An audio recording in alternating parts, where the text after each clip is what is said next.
Para superar la decepción inicial, sin embargo, no solo contó la imaginación, algún tipo de realidad debía sostener el interés de los hidalgos. Identificar esa realidad es el objetivo de este capítulo. Sin comercio, sin oro, sin seres humanos, las islas del Caribe fueron una decepción.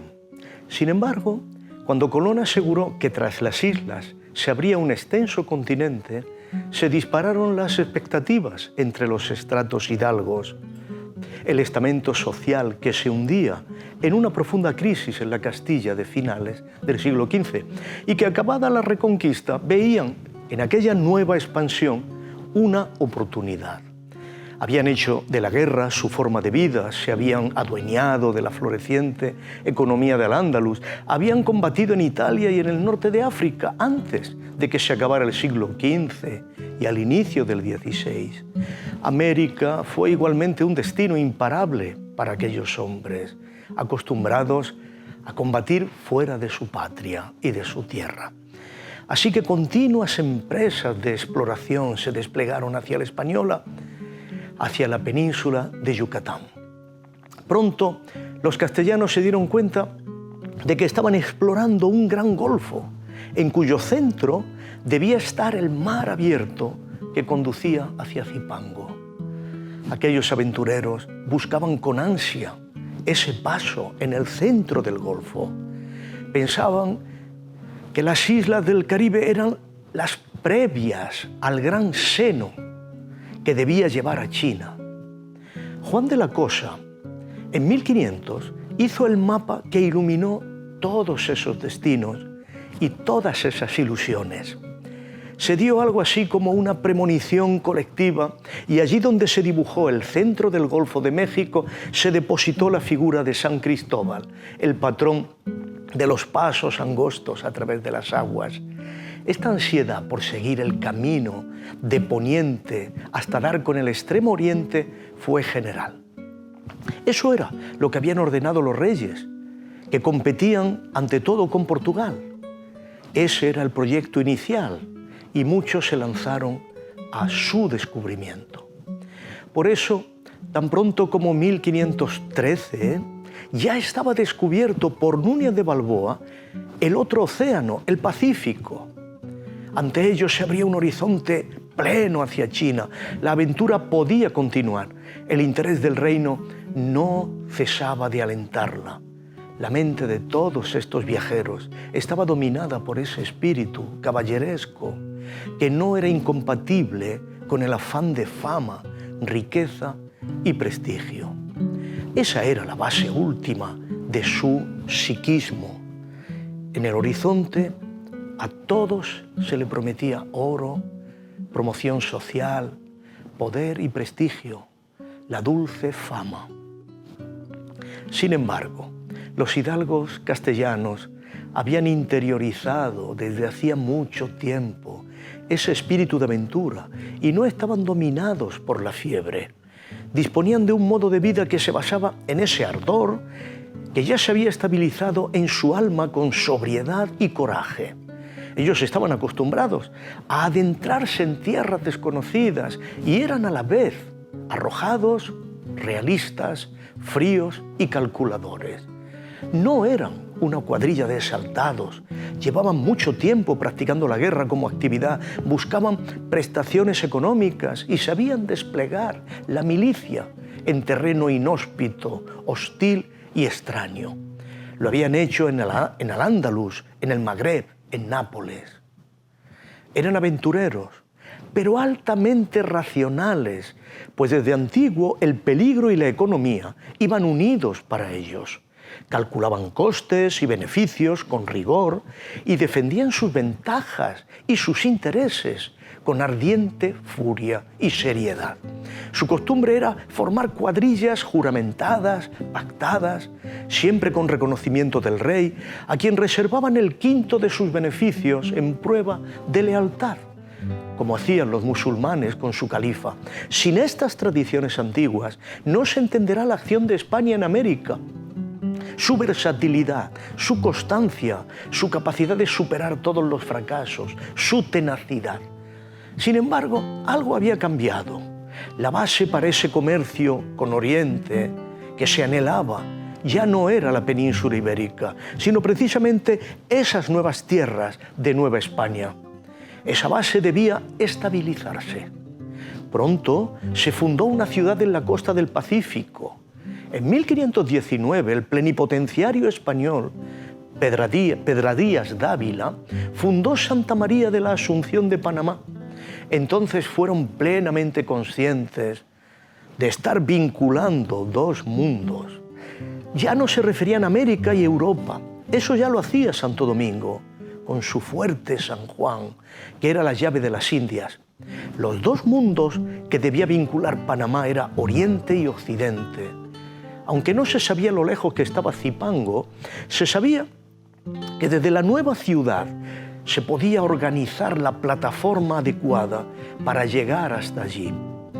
Eso solo sería posible si el Caribe se organizaba bien. Una vida civilizada debía ser posible en aquellas islas si querían constituir una plataforma hacia Oriente. Y ese fue el sentido preciso de Nueva España. Desde el principio no se vio otro esquema de trabajo que reproducir la vida peninsular. No se proyectó así, sencillamente se hizo. Ante todo porque los viajeros y aventureros que llegaban a América tenían una aspiración general: convertirse en hidalgos con la plenitud de derechos que tenían en España. Este viejo estamento ahora encontraba la forma de consolidar su régimen de privilegio en América. La fidelidad de estos hombres a la monarquía era incuestionable, pero estaba dentro de su cálculo de beneficios, a los que no renunciaban bajo ningún concepto. Como estamento urbano, su vida era inseparable de una ciudad, de su gobierno, de sus cargos administrativos, fiscales, militares. Por supuesto, repudiaban los trabajos manuales, agrarios y mecánicos. También repudiaban el puro comercio. Lo consideraban algo deshonroso. Así que requerían fundar ciudades, dominar desde ellas el campo, extraer las rentas de los campesinos y reconstruir en las nuevas tierras las formas de vida peninsulares. Para resolver el problema de la mano de obra debían sustituir a los pecheros castellanos, a los campesinos moriscos de España, por el trabajo servil de los indígenas. Esa necesidad fue resuelta por las encomiendas.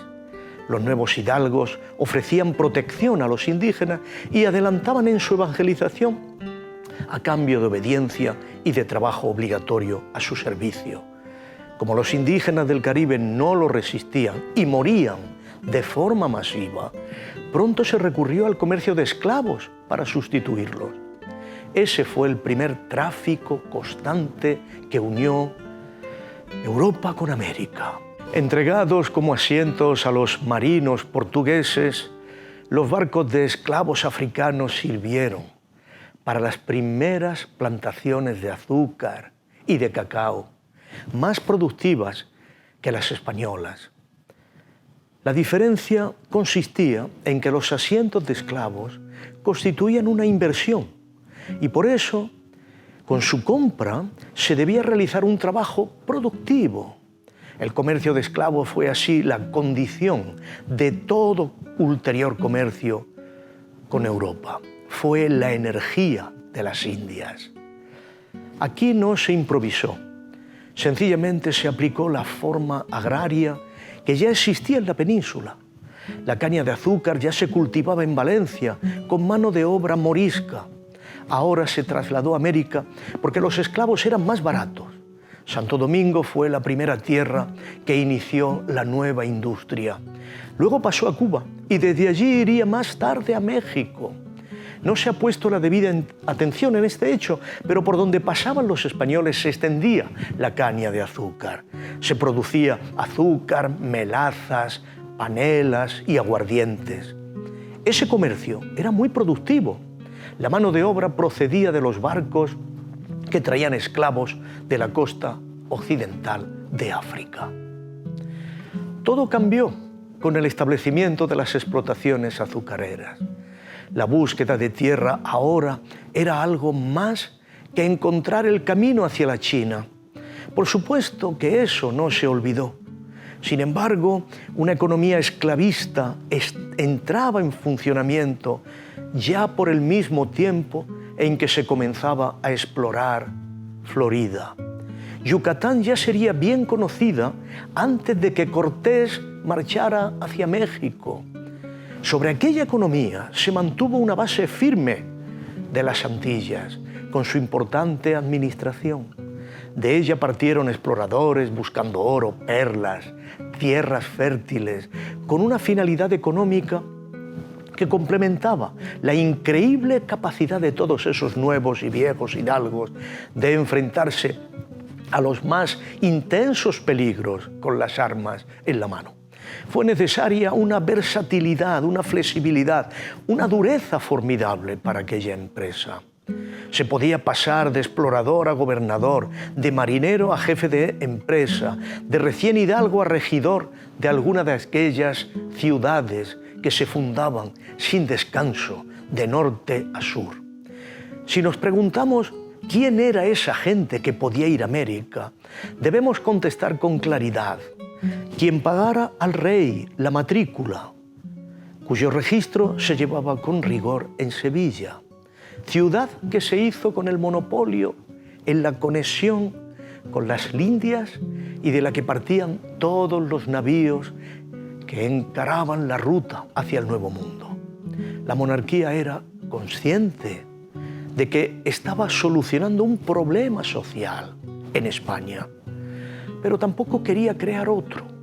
Así que prohibió que se embarcaran los cristianos nuevos, los judíos, los moriscos, así como personajes dudosos por su ortodoxia religiosa y, por supuesto, los extranjeros. Al pagar la matrícula, se conseguía de forma inmediata una aristocratización, el Estatuto de Hidalgo, y con ello se conquistaba el derecho a no trabajar y, mediante nuevas concesiones pagadas, a disponer de servidumbre de indios de encomienda. América fue una franquicia fiscal para la monarquía hispánica. Obtenía dinero de sus licencias, pero también lo que se le debía entregar como el quinto de todas las riquezas halladas y de todo lo conquistado en América. Además, ganaba dinero con las licencias de comercio y de asientos que autorizaba, entre ellas los asientos de esclavos. Por supuesto, debía proveer de una administración de virreyes, juristas, letrados, oidores, notarios y conceder recursos a los obispados y a las órdenes. En otras ocasiones, la monarquía entregaba licencias de actividades económicas o beneficios fiscales como pagos de servicios a los oficiales a su cargo. El ejemplo más destacado de estos receptores de prebendas será Francisco de los Cobos, el secretario de los oficiales, V, que nunca pisó las Indias, pero que se hizo con el impuesto universal de la sal. Con ese impuesto, los Cobos llegó a ser inmensamente rico, pudo elevarse a la alta nobleza y embellecer de forma majestuosa la ciudad de Úbeda, su ciudad natal. Poco a poco, la monarquía fue acumulando monopolios en relación con América, autorizando población, mandando funcionarios, organizando una explotación expansiva y continua, animada por vigorosas personalidades. El Nuevo Mundo comenzó a presentarse como un fin en sí mismo, aunque jamás olvidó la otra gran cuestión. El motivo que estaba en el origen, encontrar un camino hacia Zipango y la China, lo que ofreció continuidad a la empresa americana fue que allá se estaba generando un cosmos urbano, una nueva España, en la que las oportunidades ya eran las propias de participar en la formación de un mundo que se estaba organizando. Sin embargo, Lo que cambió por completo la percepción de América fue la conquista de Tenochtitlán por parte de Hernán Cortés. Ese fue el acontecimiento que dio a América un lugar nítido en la conciencia europea. Como todo acontecimiento, generó una irreversibilidad y una nueva época mundial. Por eso le vamos a dedicar el siguiente episodio a este momento crucial.